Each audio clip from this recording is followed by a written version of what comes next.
you, James. Right, okay, yep. So what we're going to talk about today is digital finance, and specifically how to digitize your finances to save you time and also to improve quality and consistency of information.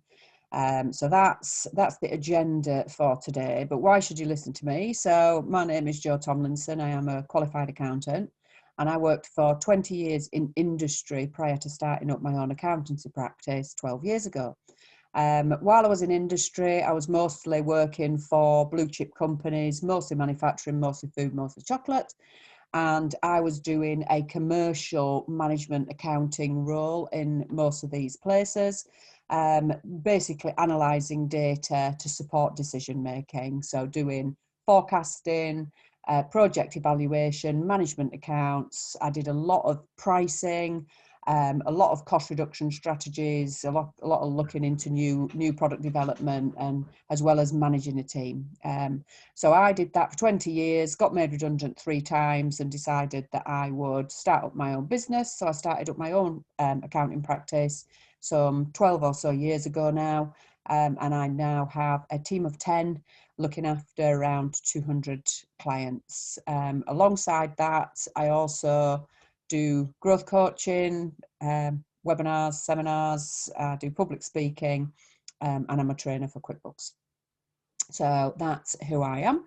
So today we're going to talk about digital finance, and why is digital finance so important? Well, you would be living under a rock, I imagine, if you weren't aware of the pace of change that is going on in the digital world these days. And I have often referred to it as bigger impact on the business world as the Industrial Revolution. But actually, there are a lot of people saying that we are in the 4th Industrial Revolution, and that way back, the one I was thinking about was power looms and mechanization, and the fact that we used to use people to do everything, and then we started using machines that we had created to take the place of people on production lines and create a lot of safety in a lot of aspects. But it created a lot of free time for people. You didn't have to wash clothes by hand. You'd got a washing machine potentially along the lines here, and all sorts of things have affected the way that we live our lives. It's happened before and it's happening again now. And if you look at these industrial revolutions as they are on this slide, the frequency of which they're coming is quicker and quicker all the time. So the revolution that we are in right now with the internet, 3D printing, which is incredible. I don't know if you've ever seen that going on, but that is amazing. Artificial intelligence and machine learning, that is where we are right now. That is moving apace, and the way that is affecting certainly the world of accountancy, bookkeeping and finance is huge. So much so that there is a mass change within the industry. There's a lot of people leaving my industry because of it, because they don't want to take on this change. So some people are deciding to take early retirement, but those people who are embracing it and moving forward with it are thriving in the new environment. And that's often what you find with any kind of change that is taking place. We initiate change a lot of the time, but equally change is enforced upon us. Environmental change, things that happen to us, and our ability to succeed and thrive when change is happening all around us is about our adaptability and our ability to bend and sway with whatever is happening in the environment around us. So today I want to talk to you about this 4th Industrial Revolution, and specifically the last couple of parts that are on there. So artificial intelligence and machine learning, and the way that they are massively affecting how we do digital finance. So we're going to cover 3 broad areas in today's webinar. We're going to talk about digital bookkeeping. We're going to talk about digital proposals, so estimates, how you tell somebody what it is that you're going to do in a digital format, and how digital facilitates scaling of businesses are the three main areas that we're going to talk about, and we're going to start with digital bookkeeping. So I am an accountant, I have an accounting practice, so you can imagine that digital bookkeeping and bookkeeping generally is something that I know a lot about, and some people that I have a lot of, that impacts my day a lot, because all our clients need to do bookkeeping in some way or another. And I've been on the bandwagon of trying to get people to take up some form of digitized bookkeeping for quite some time now. So we use QuickBooks largely in the practice. We use Xero, we use Free Agent, Sage, all sorts of different bookkeeping packages that are accessible over the cloud. They are digital packages and they are brilliant. I believe that they are brilliant and that they help move businesses forward and save a lot of time. So I've been trying to persuade the business community in this regard for a long time. And HMRC have helped me out, which is really good of them, because normally HMRC are a bit of a thorn in everyone's side, and us no less than anyone else, because whenever they bring in new legislation around taxes, I mean, just if we take the most recent 5% temporary reduction in VAT for hospitality mid-month, that's not something I would have ever done. So HMRC and the Treasury are not always on the side of the accountants, never mind the business community. It's as if they are actually trying to make our lives hard. But making tax digital, whilst lots of people may feel that that is trying to make their life hard, what it's doing is actually endorsing that I think that businesses should have been doing anyway, which is to use digital mechanisms for doing their bookkeeping. So what is making tax digital? It is about everything being digitized in your bookkeeping system and a digital link being available between each transaction. So you can't write it in a book, add it on a calculator and then populate it into a system. Making Tax Digital says that the source document of each aspect of your bookkeeping must be linked to the next part of the chain digitally and then filed digitally. So in the past, people would do things non-digitally, write them in Simplex D books, whatever it was. You know, back when I started work, there were these huge analytics books that you would do your bookkeeping in, all that kind of thing. And then they would perhaps process those onto a HMRC portal at the end of it to say, this is what my tax liability will be. And HMRC are saying that is becoming less and less acceptable to them. And they are bringing in Making Tax Digital in a staged fashion.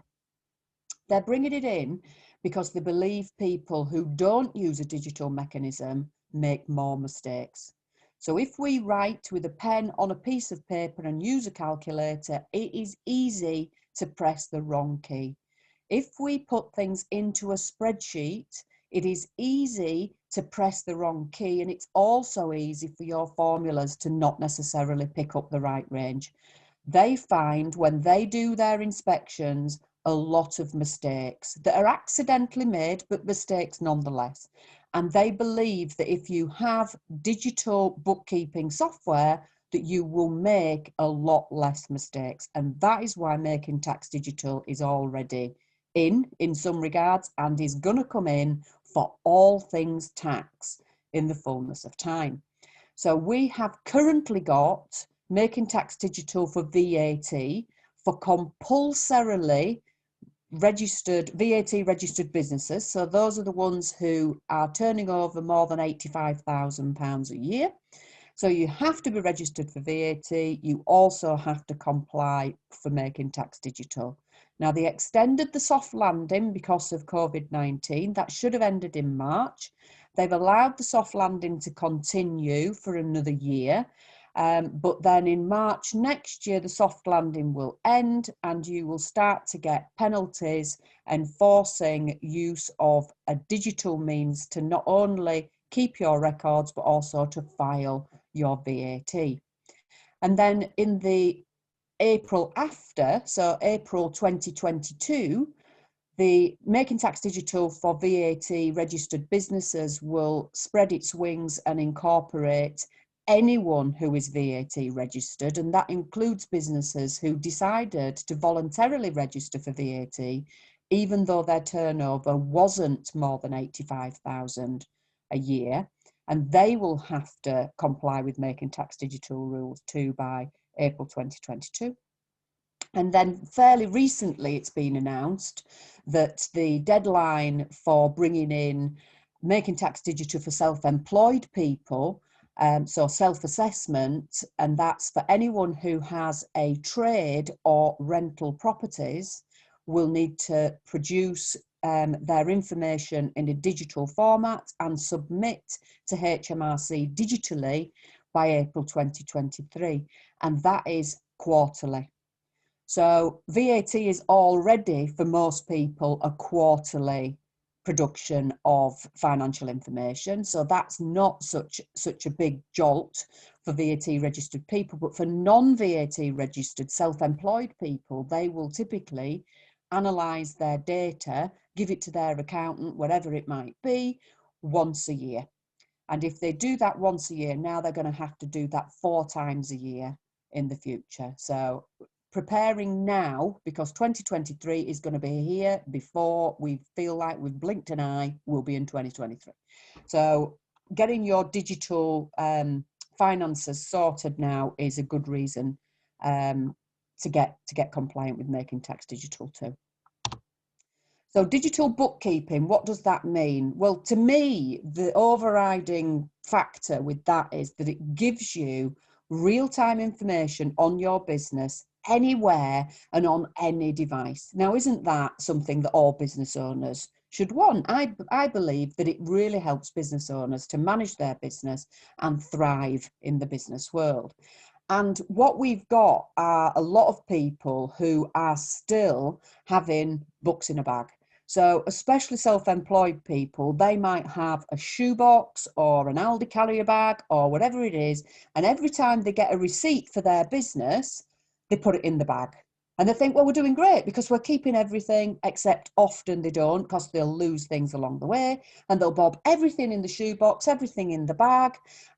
They may raise their invoices on a Word document, and they might print an extra copy of those and put that in the bag as well. And off they trot to their accountant once a year with this bag, books in a bag we call them, and drop them off, and their accountant will then say, this is how much money you made, and this is how much your tax bill is going to be. But at no point in time have you had any management information on your business. If you say to somebody who does that, how's it going? They don't really know. They know how busy they are, but they have no idea how much profit they've made. They couldn't possibly be putting any tax away, because how would they know how much tax they need to pay? Because everything's in paper and in the Aldi carrier bag. So books in a bag, not great. Books in a book. So people used to use, there was this thing called the Simplex D book, and it was brought out for people to manage their finances. It was an analysis book.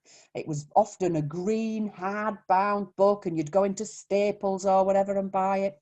And people would fill it all out, get the calculator out. I remember my dad 20 years ago sat at the kitchen table surrounded by receipts, doing his VAT return with his Simplex D book and his calculator, getting really cross with my mum because somehow it was her fault that he'd lost his receipt. And he'd be like tick, tick, tapping away and work out how much his VAT was in there. But fraught with error and also risk of losing those receipts before you put them into the book. So then people went, oh, I know what I'll do is I'll get with the program and I'll go spreadsheets. So spreadsheets were the next thing that came along.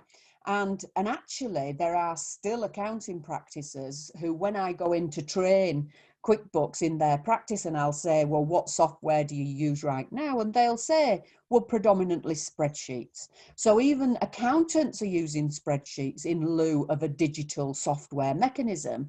And you could argue that spreadsheets are a digital device. You know, you're doing it on your computer. It is digital in some way, but it's not what we're really talking about when we're talking about digitizing our finances. So a spreadsheet is better than a book because it can do the adding up for you with formulas. And you know, you can do searches and filters and all sorts of things on there. I love a spreadsheet. I'm an accountant. I love a spreadsheet, don't get me wrong, but it is not the same as digital software. And then the next thing that people did was they took some desktop software. So back in the day, we used to, when we ordered software, we'd probably make a phone call, order a piece of software, pay for it, and then a disk would arrive in the post. And we would load the disk onto our computer. And then typically what we do then is use that forever. Regardless of any updates that have happened in the ensuing 10 years, we're still using that piece of software that we bought 10 years ago because it's still doing the job. And all the updates have come in. You haven't got any of those updates. It's not supported. What happens if it crashes? There's nobody around to support that desktop software. And even worse with that desktop software, if you then want to share that information with your accountant, often what would happen is you would have to take a backup of your software, give that to your accountant on a disk is what people used to do because they were big files, and then they would hand them over and your accountant would restore that data onto their machine, go ahead and do the year-end processes, ask their questions, do their queries. In the meantime, they're holding the baton. You can't do any of your bookkeeping because your bookkeeper, your accountant, has got hold of the baton. If you make changes now, they're not the same as the ones that your accountant's got. So you then are in limbo for X amount of time until you get that backup back to restore back onto your computer to start again in the next year. Really not ideal. So what I want to talk to you about is the alternative to those things that people have been doing, what you can use and how it's going to revolutionize the way that you do your finances in your business. So digital bookkeeping, mostly, other than the software, so the softwares that are out there are feature and function rich. They do all of the things that you'd expect them to do. So you can raise invoices on them, you can process your receipts, you can link your bank, you can do all of the things that you would expect to do and more. The functionality is huge. But the real time saving, so if all those things stop you from making mistakes, and that's great because it's the actual document that you're using and putting it in there and that computer doesn't get its maths wrong, that's brilliant. But how does it make your life different? How does it revolutionize the way that you do your finances? Well, the two things that I think are key here are artificial intelligence and machine learning. So by artificial intelligence, what I mean, so it's things that are all around you. So don't get scared when I say artificial intelligence, because artificial intelligence has been around for a long time. People just weren't necessarily expressing it with the terminology artificial intelligence. Think about spell check. How long have you had spell check going on your phone, in your Word document, writing your emails, whatever it is? The computer is saying to you, well, it's saying to me, yeah, that ain't how you spell that, because my spelling ain't great. And it will tell me what the alternate spelling is. And it uses artificial intelligence to identify the fact that I've spelt something incorrectly. And this has now gone on further. If you look at the digital finance, that artificial intelligence auto-populates. So if you do use an iPhone, you'll find that it auto-populates and changes words. And maybe that wasn't the word that you wanted to use, but the artificial intelligence is trying to predict what it is that you wanted to do before you've finished doing it. So it auto-populates. It gives you shortcuts when timing. It brings in information from PDF receipts.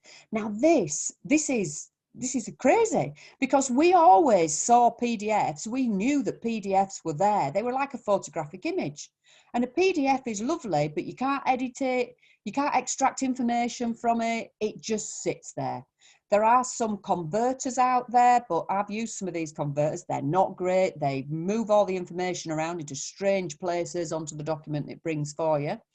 Now, we've got artificial intelligence built into finance software that can read your receipt and take from it the supplier, the date, the amounts, the VAT. It pulls all that information off and then uses it to populate your software for that bill, for that receipt, for that expense that you've incurred in your business, rather than you keying it. Now, I've been typing for a long time. I got a typing GCSE when I was at school. So typing, it's all right. Is it what I want to spend my day doing? No, it's really not. I don't want to spend my day keying. I want to spend my day moving my business forward. I want to spend my day business developing. I want to do nice things with my family. I don't want to be keying. So if the computer can take that keying away from me, brilliant. I love the computer. So when the computer looks at a receipt and brings that information in for me, happy days, do a little happy dance, and off you go with your day. It has relevant help features. So I don't know whether you've ever noticed, if you're in a decent piece of software, if I'm in banking in a decent piece of software and I click on help, it's offering me help features based on where I am sat in the software. So it's not just a generic help.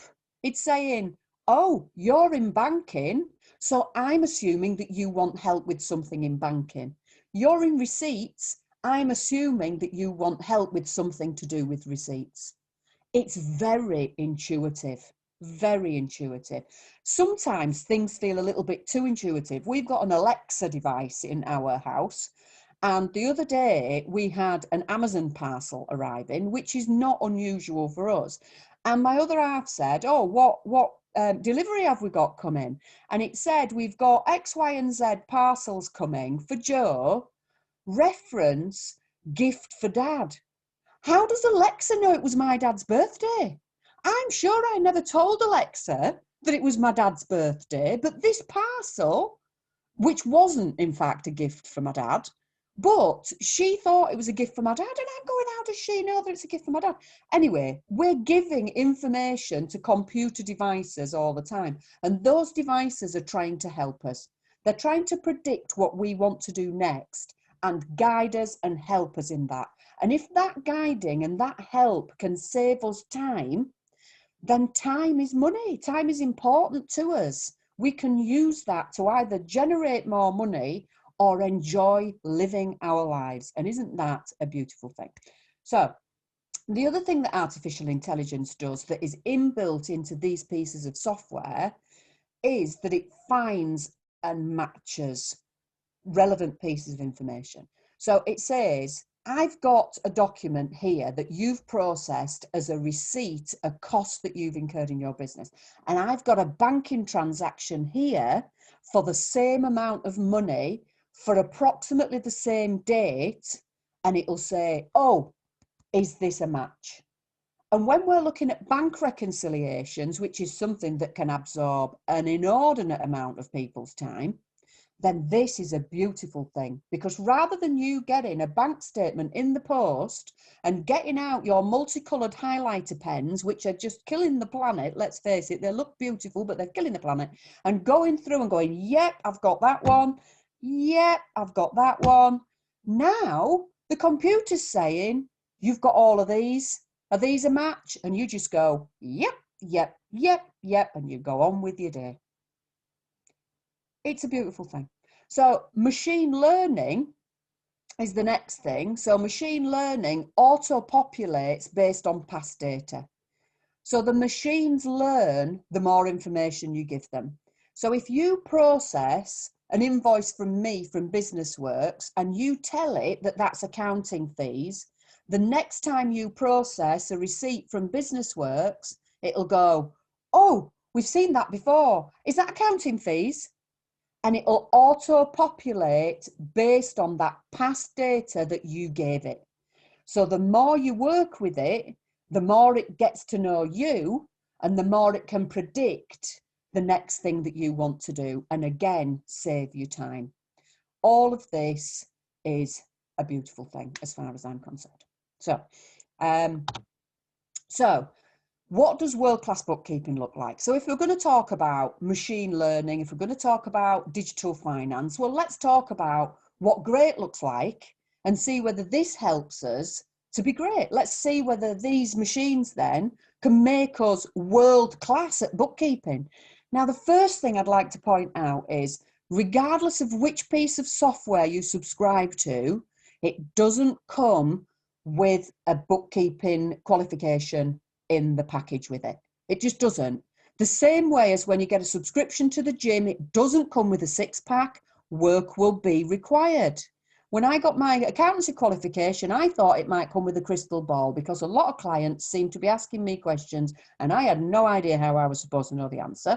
And that didn't come with that either. Work is required. So it is wonderful what these machines can do, but it's not everything. And you have to learn how to use the machine. Once you get the piece of software, get a bit of training, make sure that you know how to use it. So world-class bookkeeping, what does it look like to me? Number one, you link your business bank accounts through into your software. Open banking came in this year.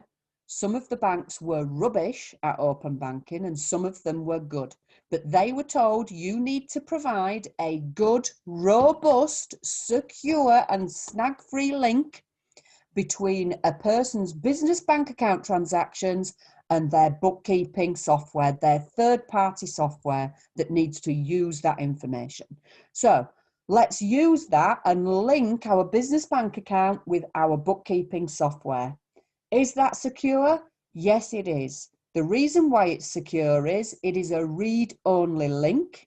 You use your online banking credentials to access it, but your bookkeeping software never has those credentials.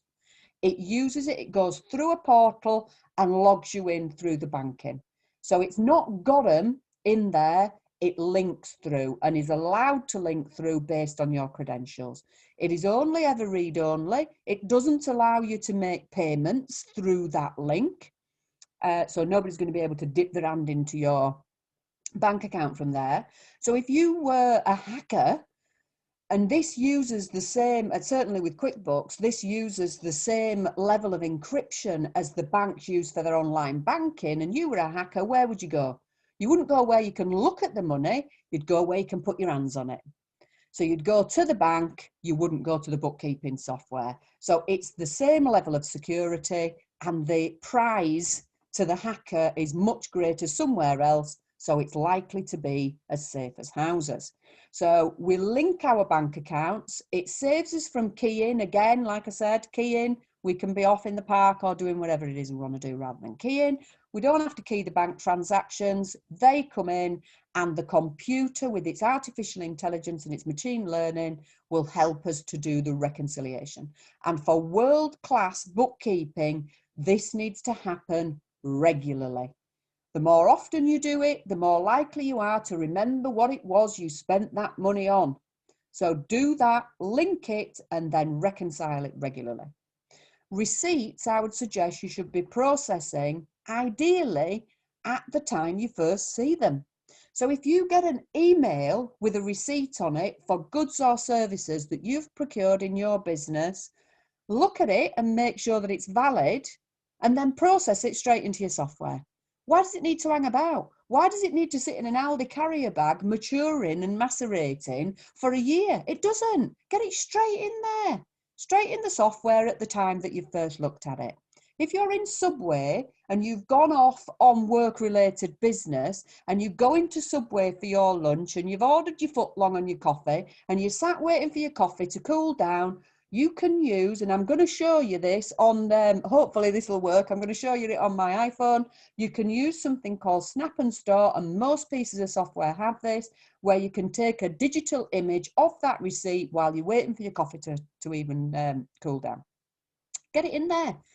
The number of receipts that get lost in the footwells of vans, in the recesses, the dark recesses of ladies' handbags, they get lost all over the place, and those are costs that we cannot then reclaim the VAT on, and depending on how we've paid for them, we might not even be able to claim back as a tax deductible expense. So let's not allow the tax man to get away with this. Let's get them straight in so that we can reclaim all of our expenses without any getting lost. So let's do this on a daily, if not weekly basis.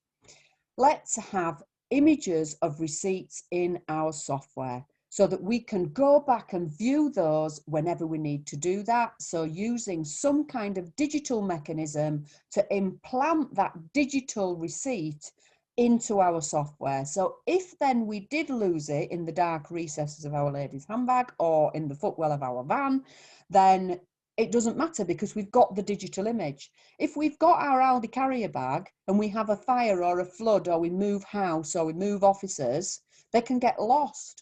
Where then is your evidence that you ever spent that money? You can use secondary evidence. It's not as good. Let's try and do world-class bookkeeping with digital images. The last thing actually I should have put on there is that all sales invoices that you're raising for the provision of services or products that you're selling, that they should all be raised from your software and sent digitally, not printed, killing trees, putting in an envelope, sticking on a stamp and sending out snail mail that can get lost, or if not lost, delayed before somebody receives it, because the sooner they receive your sales invoice, the more quickly you're going to get paid. And let's face it, unless you are in the third sector, the charity sector, you will not be doing this for the love of it. You're doing it to get paid. So let's get these things in place and try and be as close to world class as we possibly can when we're doing our bookkeeping. Thanks, Jo. Can I? We've got a couple of questions in. Oh, cool. I thought we'd use this as an opportunity to just have a little bit of a break and just ask away. I guess fundamentally, for business owners that have perhaps not taken up digital bookkeeping just yet, what are the first steps you would say practically that business owners should be looking at to go down a digital bookkeeping route? The first thing that I would suggest that you do is decide on a piece of software.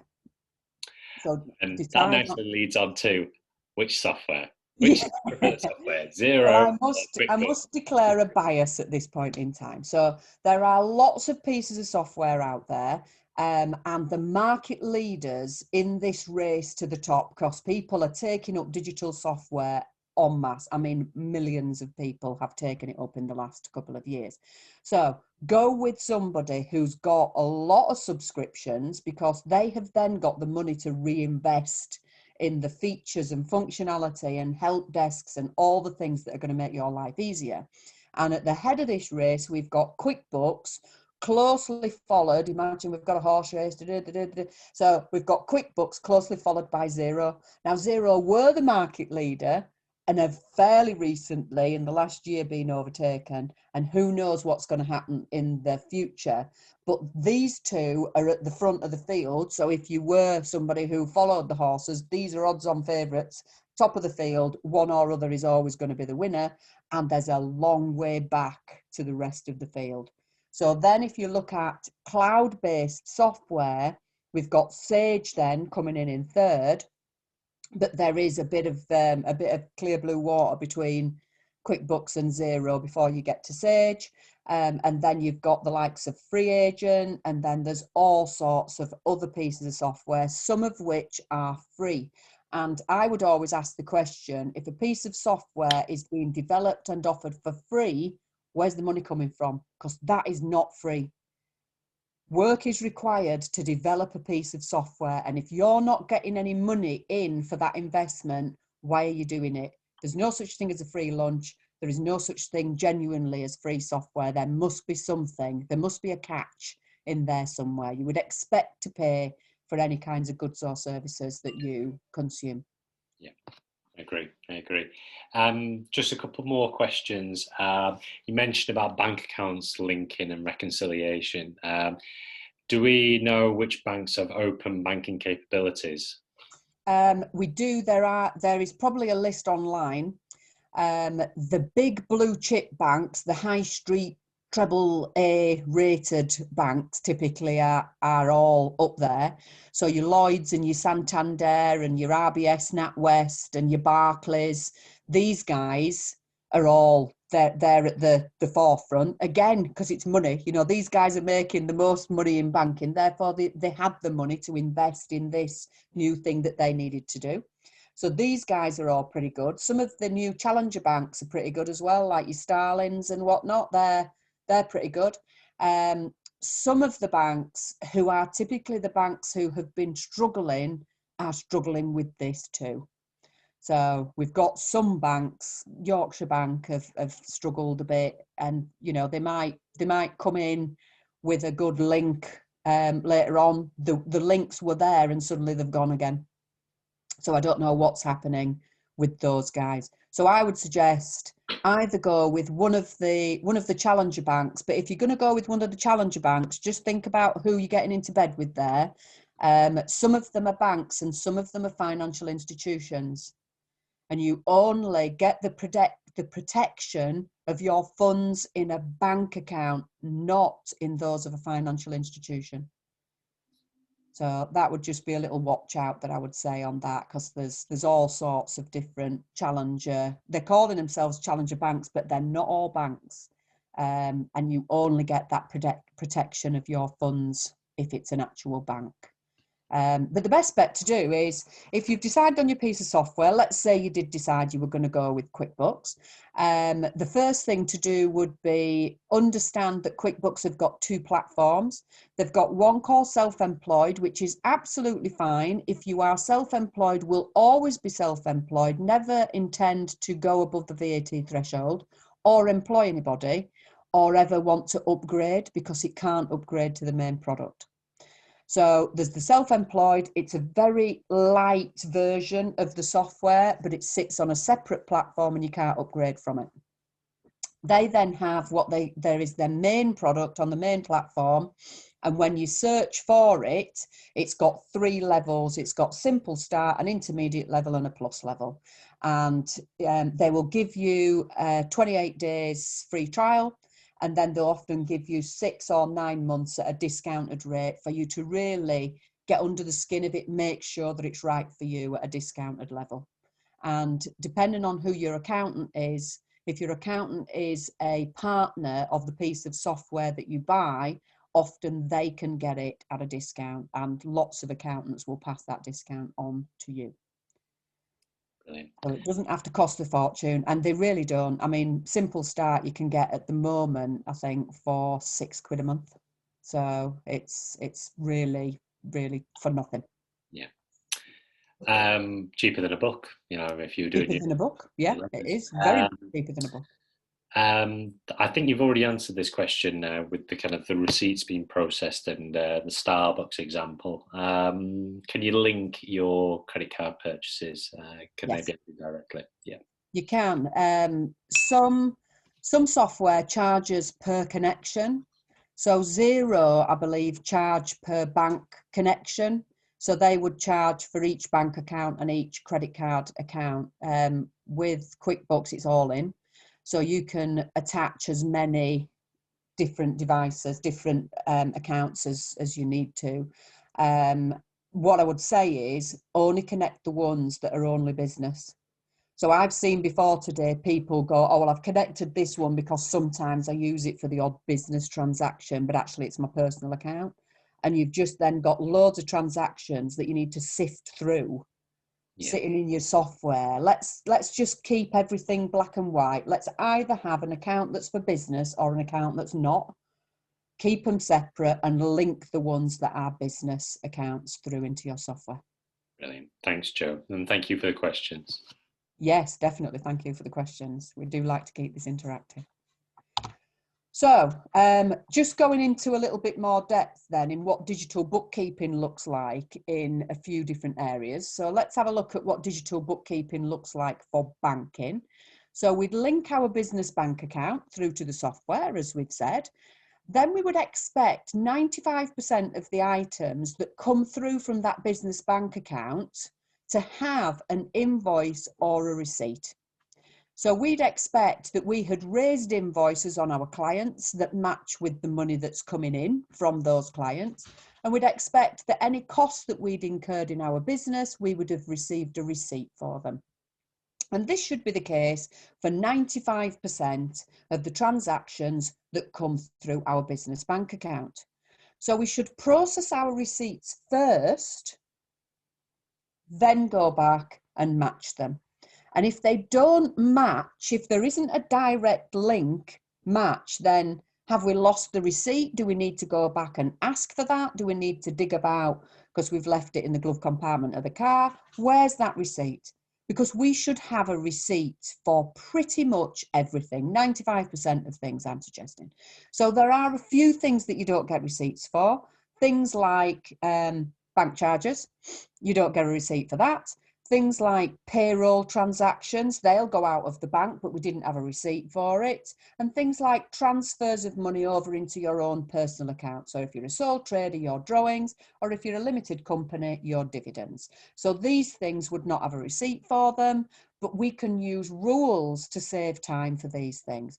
So if we've got bank charges and it always comes through every month for a tenner and it says on bank charges, we can set up a rule in the software that looks for that phrase bank charges, and every time it sees that, it posts it to bank charges.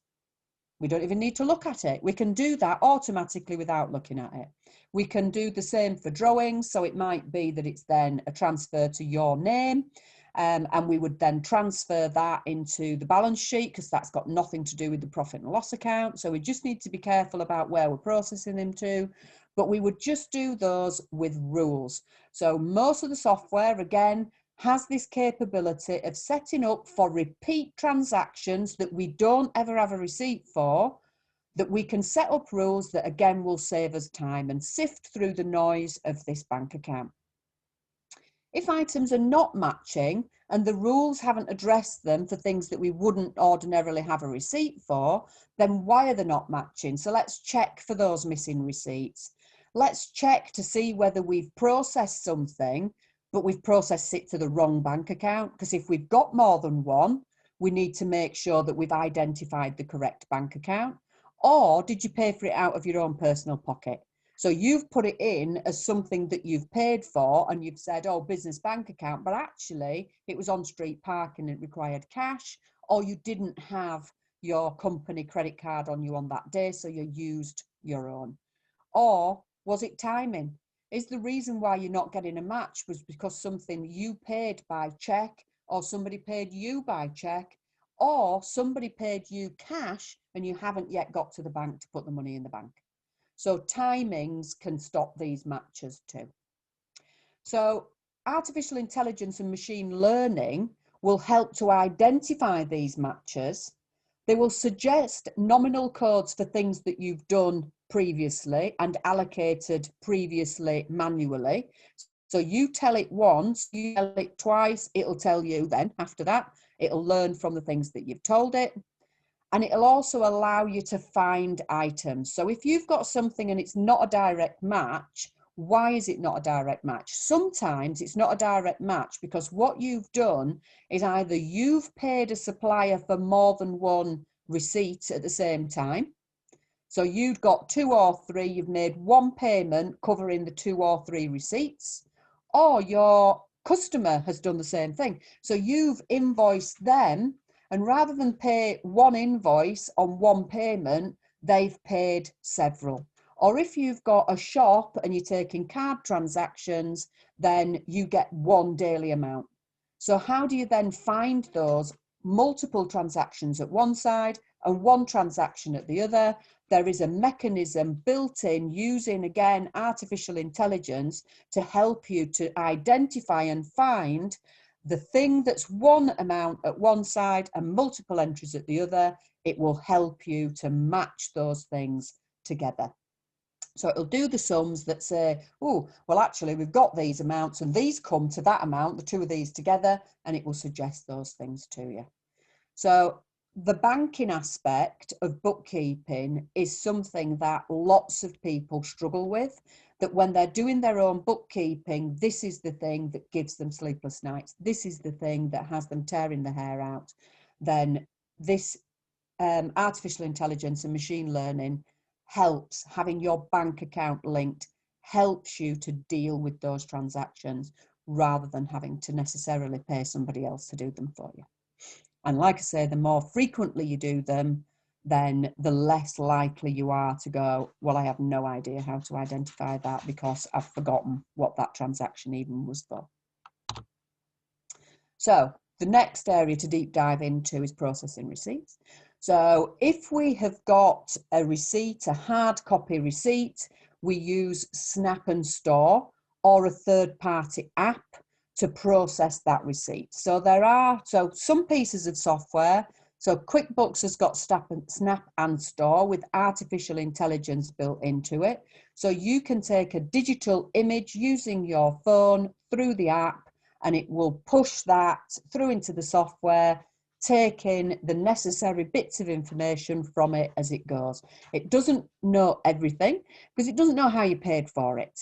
And it'll have a guess at the nominal account, but it isn't necessarily right, but it will get 80% of the way there. If the piece of software that you choose doesn't have that functionality, there are third-party apps available, Receipt Bank and Auto Entry, and they have apps that you put on your phone that do exactly that same thing, and they link seamlessly with the software. Charging-wise, you might be talking £10 a month to use that piece of software. And that would then depend how many receipts you were having on a typical month to see whether that would be worth the time saving that it would give you, and having that digital image in your software. What is that worth to you, and is it worth as much as a tenner? So in doing that, it does save you time. There's less data input and you're less likely to lose those receipts because you're doing it at source straight away. I used to personally have a purse that I could no longer get zipped up because I'd got that many receipts in there. And then when it got to that point, I'd fish them all out, sort out which ones I needed to give to my bookkeeper, and then pop them all on a desk and run for it because I knew that I'd stored them in there for longer than she would find acceptable. Now I just snap them as I go. So they're not there. There might be one sat in there because I was just busy at the time. But I just snap them as I go. It's properly easy. And what that means is that you'd get a digital image of your receipt in your software. And who wants that? Who's going to find that useful? Well, your accountant. So at the end of the year, rather than them saying to you, can you bring in all of your supporting documentation to go with this in case we need to look at anything and review it to check the accounting treatment of it, they don't have to do that because it's all there in your software. They have access to your software just the same as you do, and they can go in and find that source document sat as an embedded image inside each receipt. HMRC, if they were to come out and do an inspection, they would typically say, right, show me the original document of this one. We just go into the software, find it, go into it, boom, there's the document. What could have been a 6-hour inspection for VAT from HMRC could take an hour. And it's useful to you. So if you're thinking, how much did I spend on marketing last month? What did I spend all that on? You can go back and look at the source document with the receipt available to you in your software without having to go and find your Aldi carrier bag or your nice neat file, because some people spent a lot of time filing things in alphabetic order or date order or whatever it might be, and would then thumb through those looking for that particular receipt. You don't need to do that because it's right there in the software whenever you need it. You don't lose receipts, which means that you can claim back the VAT on everything if you're VAT registered, and it also saves you keying time. It suggests the nominal and the VAT, and it matches with the bank. So sales invoices, if you raise them within your software, you can use this save and send. And the save and send is going to save all that time on postage and the money on postage. It's more secure because It can't be lost because it's not a hard copy document, or opened by the wrong person, or somebody says it's lost in the post. It hasn't necessarily been. They're just using an excuse as to why they haven't paid. But in a lot of pieces of software, if you use the save and send to an email address functionality when you raise your invoice, it marks it as read. So it will tell you whether your customer has actually opened and read your invoice. So when you say to them, oh, that invoice hasn't been paid, is there a problem with it? And they say, oh, we've never had it. You can then say to them, well, that's weird. Has somebody else been using your machine because that was marked as read last Tuesday afternoon? So it takes that excuse away for people saying that they haven't received it. And it's nice to know when somebody has read the email and seen the PDF of your invoice. You can use things shortcuts like copying and modifying. So if you're raising lots of invoices to the same customer, maybe you do once a week, once a month, keep repeatedly doing it, but it's not always exactly the same. You can use copy functionality that copies another invoice that you've raised, just modify it and send it. So it saves you a lot of time. There's also things like scheduled repeat transactions that you can set up within the software. So for us, we have a direct debit monthly payment model. So if you sign up with us, we're on a repeat invoice thing. It just comes up every month. All these people are on repeat invoices. Do you need to change anything? No, I don't. Boom, out go 200 invoices, just like that. We don't have to mess about populating each one of those each time, because they're all scheduled to go at the time that they would go for that service package that somebody has agreed to. They also, lots of these packages, most of these packages in fairness, have the ability to use estimates. They're not always called estimates, but you know, estimates are estimates. And you can therefore raise an estimate, and if you raise it on your mobile phone, you can actually get a signature through the device. You can get somebody to sign on the screen of your mobile phone, which then is fabulous evidence of the fact that you agreed 2,300, not 2,200 when it comes to you raising your invoice. So it's a fabulous way of getting evidence later down the line that will get your invoice to be paid, and paid in full. And when you create an estimate up front, it's a one touch button thing to create it into an invoice, to convert it over into an invoice. You can amend it at that point in time if you want to, but it's a great flow to start with an estimate, convert it to an invoice, do any modifications you might need to do along the way. So that is a really good thing to do. So this section, we talked about the benefits of digital bookkeeping and how real-time information on your business that you can access anywhere from any device, as long as you've got internet access, is a wonderful way of you being able to manage your business. It also gives your accountant access, because you would just invite them or they would invite you into the software. Them having access to your software in the same way as you means that they can help you if you get into trouble. If you say, what am I supposed to do with this? They could perhaps just log on and have a look at it from wherever they are. And it can reduce your fees, because if they expect you to be on a digital package and you're not, typically that will put your fees up. Enquiries with HMRC are much easier and quicker, and it can save you lots of time by less keying. You don't need to mess about with filing. I'm not suggesting at this moment in time that we can have a little bonfire and burn all our receipts, but they don't need to be filed in an order where they're easily findable, as long as you keep them somewhere. We need to keep receipts for 6 years plus the year that we're in. And I'm not quite ready to lose my paper copies, but I'm not going to spend an inordinate amount of time filing them in hardback lever arch files, because the chances are I am never going to refer to them, because I'm always just going to access the digital image in my software. Okay, right. I'm now going to have a go at plugging in my phone and showing you just how easy it is to process a receipt Here we go. Through the software. So let's just give it a minute to try and connect up. Have we got any questions at this point in time? This is the moment of truth. It is the moment of truth. It's just doing nothing. It's just scrolling round and round and round. So maybe that's not going to work. It did earlier. I trialed it earlier and it worked beautifully. But when you're doing things live, that's always the danger, isn't it?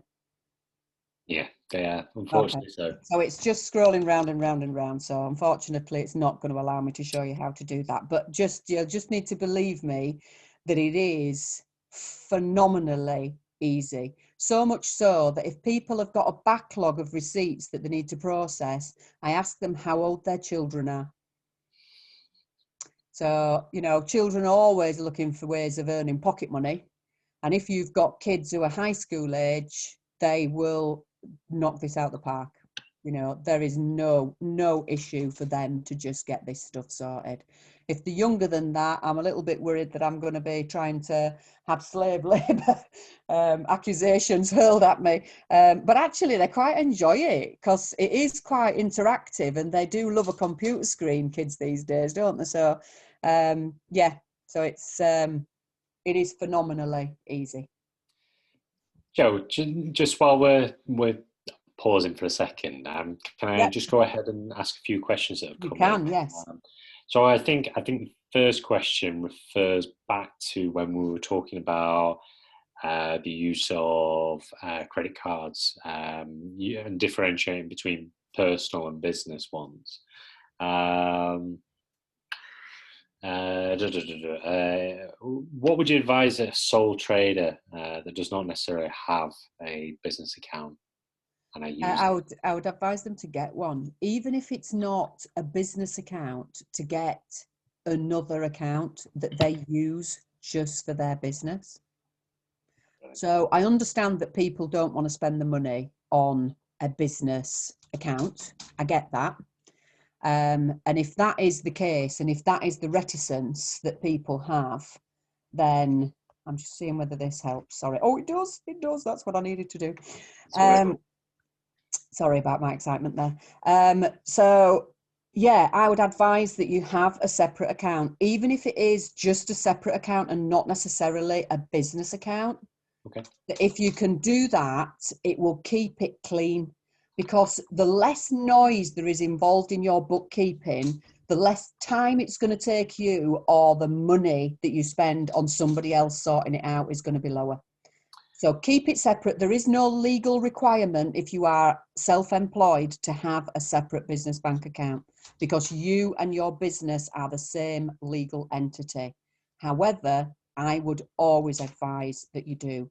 When you give birth to a new business, give it a present of a bank account. And they don't have to cost you anything, because you could get another personal account, or you could get one of these business bank accounts that's free banking for 2 years. Brilliant. And then we've just had one come in as well. Do QuickBooks offer free training initially to use their software? As I get confused time to time. I think we all do on these systems. Yes, they do.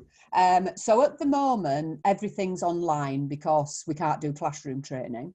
And online, you will find that there is something called SMB training, so small to medium-sized business training, and it's a half day currently, but I believe it's going to change to a couple of 2-hour slots or something like that going forward. It's free of charge. So you can sign up to it on the QuickBooks website, and that will give you an introduction to the features and functionality of how you get started in the software. The other thing is that on the main website, if you go up to the top and then go into training and help, I think it's called, and across to the left, there's something called getting started. And under there are all sorts of getting started topics with videos and step-by-step instructions on how to do things. So how do I tell it that I'm VAT registered? How do I raise a sales invoice? How do I modify a sales invoice? They're all like 2 to 3 minutes long. They're all really, really short, and they come with these step-by-step instructions as well. So you can just go through and have a look at those. And then finally, the other thing that QuickBooks have got that lots of the other software providers haven't is a help desk with people on it. Ta-da! People. I mean, it's like something out of the past, isn't it? So lots of the software providers have got help desks, but it's email, and their service level agreement with you is that they will provide an answer to your question by the end of the next working day. Well, I don't know about you, but that's not good for me. If I want to know the answer, I want to know it now, if not sooner. So the functionality available within QuickBooks is a live chat and also a helpline that you can speak to people on. And it tells you how long the wait is when you go onto it. So obviously it depends how many people are asking questions at that time. It's often less than 2 minutes. But it's been higher more recently because of COVID. So just a little warning on that one, that it has been higher more recently. But there is a help desk available. So if you've got a particular thing, you don't know how to do it in QuickBooks, or you've done it and you've got confused, then just go onto the help desk and ask them. Brilliant. Thanks, Joe. So, right, well, we can see your phone now, so I'm looking forward to this demonstration. So on this screen, the little plus at the bottom, so remember I said artificial intelligence is going to try and predict what you want to do next? Well, within QuickBooks software, that's whatever they've put in green. So the plus, if I press that, opens up, the plus is a create button, and in the main software, it's called create or new. And these are the new things that we can add. So we're going to do the one at the bottom there, which is snap receipt. So I've got a receipt that I've just bobbed onto a dark background on the chair at the side of me. So if I then get this receipt, which is just a fuel one, hold steady. So it's captured now, that receipt for my fuel. So there it is. Do we want to use this photograph? Well, it's pretty good, isn't it? I can, if I want to, I can go in and tidy it up and say, oh no, I want it to move around like this, and crop it to that, whatever I want to do. Use this photograph. Yes, I'd like to use it. So it's now sending that into my software. Do I want to capture another one at this point in time, or am I done? I'm done. Now, the great thing about this, other than the fact that that was a 2-second job, is the fact that that's not sat on my phone. I'm not using up my phone storage. I'm not going to find pictures of me night out and scrolling through loads of receipts. It doesn't do it like that. It's taken it and sent it straight to the software. It's not clogged up my photograph pool, which is already really quite busy. So if I want to have a look at it, I can look at it in transactions, and it's going to be in there in the bank, but at the moment it's going to be sorting that transaction. So that's the first thing that you need to know. So it just goes into there, just on that estimates one. So in that estimates, if I wanted to raise a new estimate, I can raise one and somebody can put a signature on the screen, which I think is brilliant. I think that's don't get much better than that. So if I move now to share my screen with you, and now share, got it somewhere in here. Maybe I haven't got it somewhere in here, I've lost it. But then to just sort that out would be a really easy job. To go into my software, I would then just go in, it takes a minute for it to accept that transaction, and I can then go in, make sure that it's coming up as what I want it to be, make sure that it's going out of the right bank account and that it's going to the correct nominal. So that was for fuel, so I'd want to put that to travel or fuel. I would address that and that's it. I'm done. So I can just go in maybe once a week, sort all them out, and then all those transactions are put into my software, and I don't need to worry about them again. The other thing that you can do in the software is, if you've received them via email, you just go into the software and send it to an email address that you set up within the software, and it takes the image in exactly the same way. So if you've received it via email, which I do for 80% of my receipts come via email, I don't need to print those out and then scan them using this device. I can just forward them straight from that email straight into the software, just saving time with everything that's going along. So the digital bookkeeping is going to save you lots of time. It's going to give you better quality information that is up to date so you can use it to make decisions in your business. It gives you much easier interaction with your accountant and HMRC, and making tax digital is coming. So we're going to have to do it anyway. It's just a question of when. So have we got any more questions, James, at this point in time before I go on to the digital quotes and proposals? We have. Can you run on multiple devices, i.e. PCs and tablets plus a phone? Yeah. And can different people file their receipts into the same system? Yep. So yes, you can. You can use it on however many devices you like. Because it's in the cloud, you're accessing it over the internet, and you use the same login regardless of which system you go in through. If I was to go to a new location and go to log into my QuickBooks, it would say, oh, you haven't logged in from this location before, on this device before, and it would do an additional second tier security with me, and it would ask to send a text to me to justify the fact that I am the person that I said I was. So it won't just let you in from anywhere immediately. It goes with that second tier authentication, which I think is brilliant because I want it to be secure. So yes, you can, any device, anywhere in the world. So you could be sat in, well, anywhere that you could go to without having to come back in quarantine at the minute, and be sat sipping a pina colada at the side of the pool, processing your banking, your receipts, putting an estimate on, whatever it might be. You can do it all from wherever you are. The other thing is, can you send receipts from lots of different people? Yes, you can. They would need to be a user. So with QuickBooks, with Simple Start, you get one user. So that would be the only email address that would be able to send those receipts in. But with the intermediate product, you get 3 users, and with Plus, you get 5. And if you get Plus and it's through an accountant, through their wholesale billing for QuickBooks, you get unlimited users. And for each user, you would give them their user capabilities, so which parts of the software you'd want them to see. Once they were a recognised user, you would then, there's just a sheet that opens up with the name of all the users, and you would just check the box at the side of it to say, yes, that person can send receipts in from their email address. And then we just had a quick question. Can you select specific items on each receipt?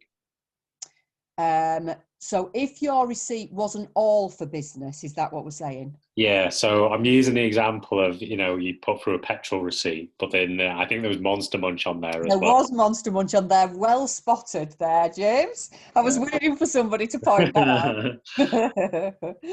So yes, so that you can do a split receipt. Brilliant. So you'd process it in, and then there's a split functionality available to you. Sometimes, well, most of the time, people find that easier to do in the main software.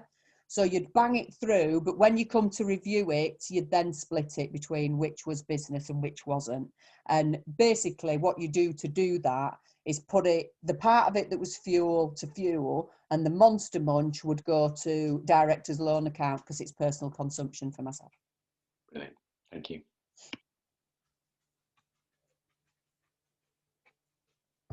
Are we all good? On to the next bit.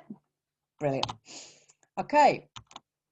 So the next thing I want to talk about, I'll just make sure that I can see what you can see by plugging my second screen in there. There we go. It's just having a little moment again because I'm messing about with cables. Yay! So the next thing that I just wanted to mention is the idea of using digital apps, digital devices for quotes and proposals, and also for e-signatures. So whilst that's not finance per se, it really helps you get paid. And isn't that finance? So one of the things that I do bang the drum about a lot is getting paid and getting paid faster. And these things really help with that. So we use a piece of software for raising proposal called Practice Ignition, and it is a specific one that's aimed at accountants. But there are lots of pieces of software out there, and what they allow you to do is raise proposals within the software, which you then send on to clients, which are editable. They look really professional. We send them either directly from the software or embedded in an email, depending on what you want to put with it. I mean, I sent one yesterday and there were 3 different proposals, and I just wanted to explain what each of the 3 different proposals were there to do. And I wasn't sure whether this client would want to sign up to all 3 or 2 or 1 of them. So I split them out and put them all in as separate things. So I embedded all of those into an email address. They look really professional. They have, I mean, ours has our T's and C's embedded in there so that we're always displaying our terms and conditions. And as soon as somebody views them online, on any device, anywhere they are, they can, if they're happy with what that proposal says, sign it online immediately, and it sends an email to you to let you know that they've done it. So this is fantastic. So whenever we've got a potential new client, I know immediately that they've signed up with us, and then we can start doing what we would describe as our onboarding process, which kicks in after that proposal is signed. But if anything goes wrong in that relationship, and somebody then later down the line didn't pay and said, oh, we didn't agree to that, you have got that evidence that if you need to go legal, is there for you to go back on at any point in time. But it gives people exactly what's included in your proposal, all the things that you're going to include for that amount of money. But equally, what it should be doing is telling people what isn't included in that proposal. So for us, if ours is based on an amount of turnover, we will be telling people in that proposal, this is the amount of turnover that this covers you for. And if you go above that, this is the impact next year that it will have on your prices.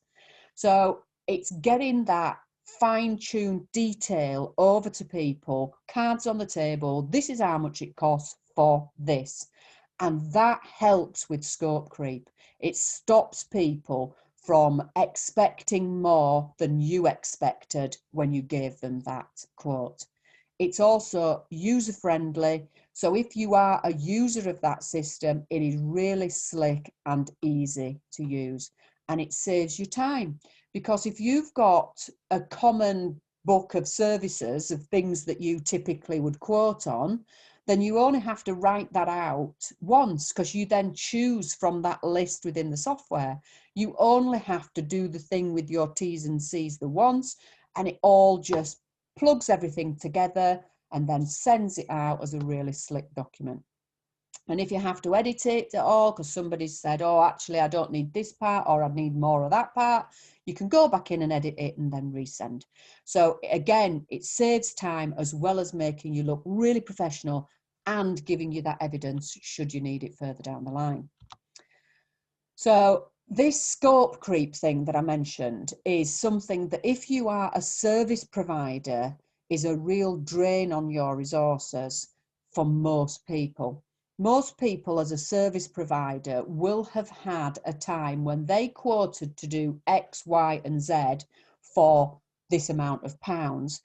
And then somebody will say to them, oh, can you just, or while you're here, or make an assumption that something was included in that quote that wasn't. And the extra works order system allows you to then say, oh, I'm sorry, but that's not included in the proposal that you've signed.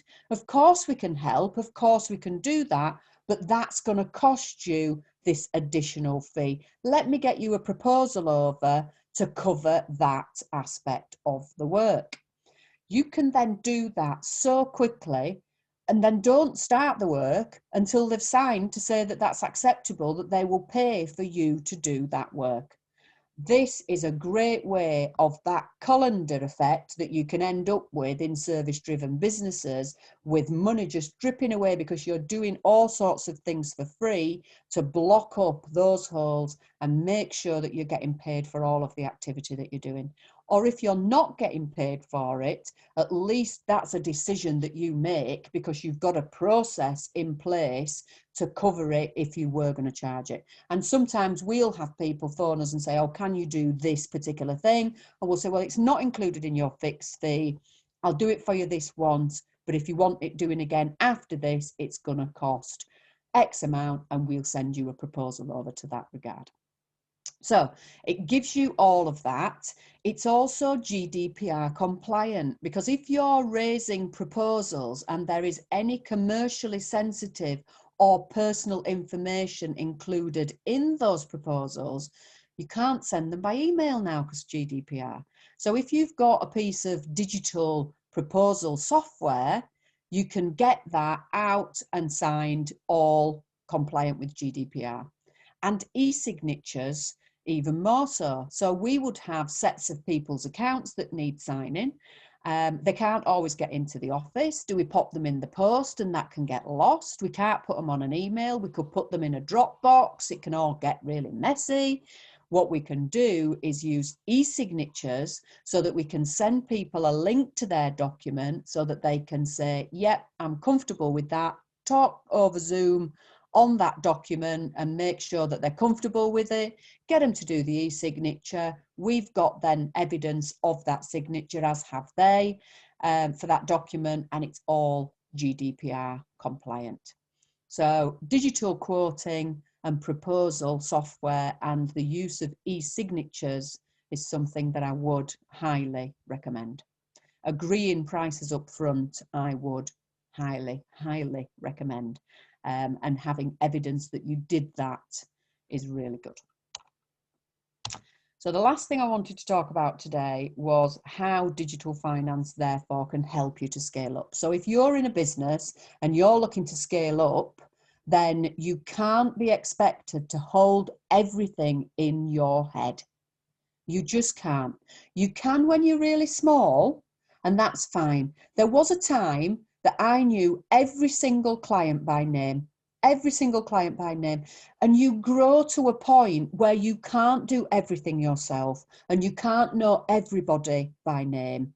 And how do you then grow in a consistent fashion? How do you then make sure that the words that you use are the same words that your person who's you've brought on to work with you is also using? By using digital mechanisms. So if proposals are always sent out, tenders are always sent out, estimates are always sent out, using the same wording that was agreed up front by you, then it's your words that always go out regardless of who sends it. So you keep that consistency. Consistency is the key to scaling up a business. Let's have a look at the queen and king of consistency, McDonald's. Now, you may love McDonald's or you may hate McDonald's, but McDonald's, it doesn't matter where you are pretty much in the world, you will get the same quality of chicken nugget anywhere in the world.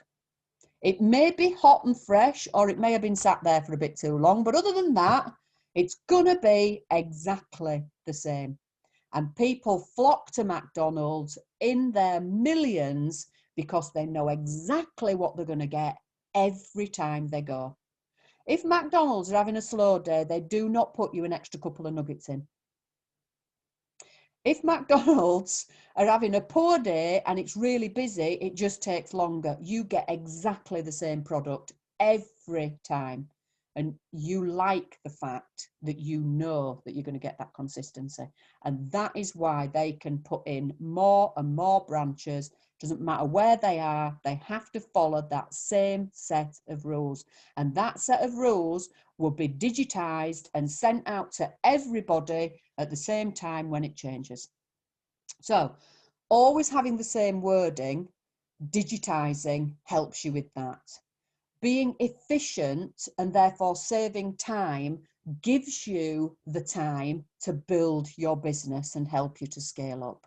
And availability is another thing that people need. So You need to be available as much as you possibly can be, but you need to access your data regardless of where you are, on the go. If you're out at a client meeting and another client needs access to data and you're saying to them, I'm sorry, that's in my Simplex D book at home, I'll get it back to you in 3 hours. No, you can go on the phone. What happens if they phoned you and they said, right, I'm wanting to make a payment to you, how much is it that I owe?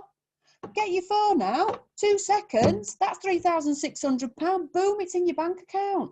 You don't want that in your Simplex D book or your Aldi carrier bag. You want that with you wherever you go. So if you've got access to your finances, your data, absolutely everywhere, things are digitized, you can get cover whilst you're in meetings, on holidays, or if you're ill, and it just looks really, really professional. And who wants to deal with a business that doesn't look professional versus who wants to deal with a business who looks really professional? You will win more business if you look professional and slick, and using digital formats for doing things is what the majority of people are expecting now. So if you can get that in your business, it will help you to scale up. And that is all I have got to talk about today, unless you've got any more questions. Brilliant. Thanks, Jo. Yeah, there's a few more questions that have come in. Can you give any examples of some software for quotes and proposals?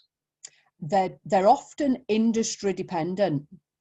So there are lots of pieces of software out there, but look for your industry. If you Google search on proposal software for hairdressers or builders or whatever, there will be lots of them there. And then check the reviews, have a look what other people are saying about them.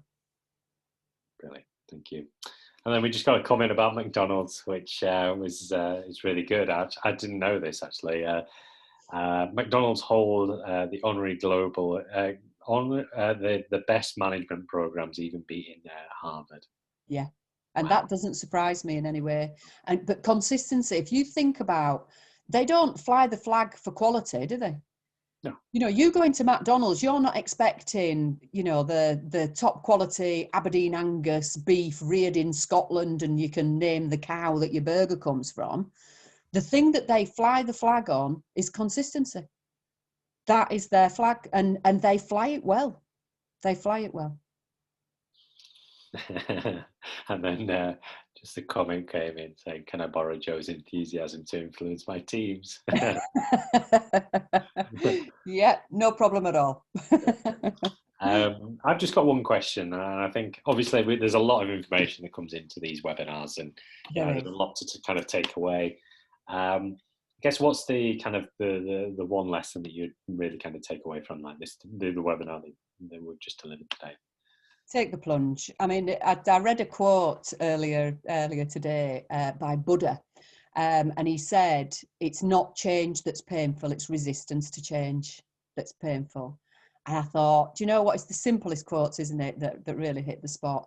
And if you're thinking, oh, I can't do that, you know, I'm not computer literate, I'm not this, I'm not that, I'm not, give it a go.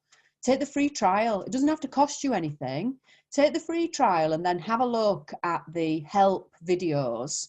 Get yourself onto a couple of hours of training that's offered for free and see how you feel then. And maybe what you can do is just do it one step at a time. So we've got clients who, I'm not sure how I'm going to feel about this. And they came in and we gave them a couple of hours training on just how they're going to get their receipts in. Then we gave them a couple of hours training on how to manage the bank. Then we gave them a couple of hours training on how to sort their sales invoices out.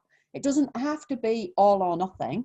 You can work with your accountant and say, right, well, I'm comfortable to just do this bit and then just do that bit. Get somebody else to do the things that you're not comfortable doing. Brilliant. Thank you. We've just got one more question. Also, how long, I know that it's not the same for everyone, but roughly how long should we allow to get ourselves digitally sorted for finance at the basic levels? I don't really understand the question, if I'm honest. I think it's how much time do we kind of dedicate to how much time roughly should we be dedicating to getting up and running on our digital finance? I mean, I think We're don't using it. expect to just pick it up and by osmosis know how to do it. But equally, it shouldn't take forever. But it depends how far back you want to go. So I did training yesterday for a client whose year end was the end of June. So he's going back and doing July, August, and the little bit of September. But he doesn't have massive amounts of transactions. I reckon if he focused on it, he'd have it all sorted within a day. But he won't because he's busy. He's running his business.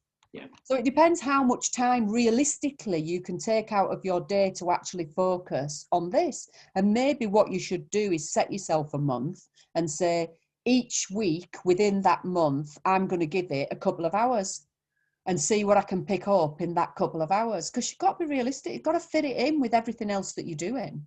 Yeah, absolutely. Absolutely. Brilliant. Any more questions from the audience? I'm happy for anyone to unmute and ask away if they'd like. Yeah, quick one. I was just looking at Simple Start for QuickBooks. Yep. If you don't take the payroll, how do Yep. you kind of cope with paying people and doing the books for that? Can you kind of manually do it into the software? Yeah, so we don't use QuickBooks for payroll. We're a payroll bureau for our clients. So we've got over 100 payrolls that we run, and we just journal that information in.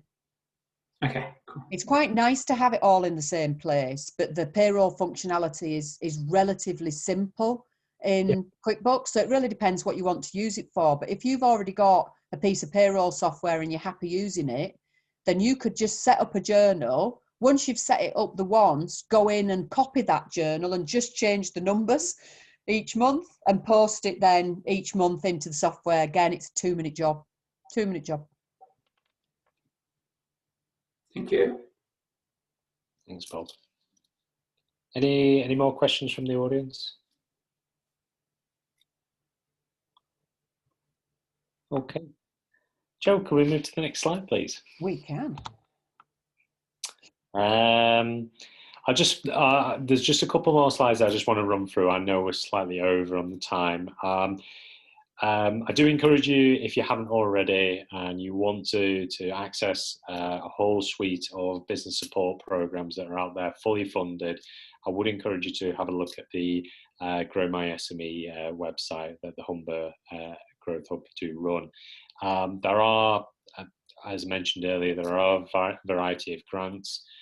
There are investment advisors, there are growth advisors or business advisors that will be able to help you on a one-to-one basis.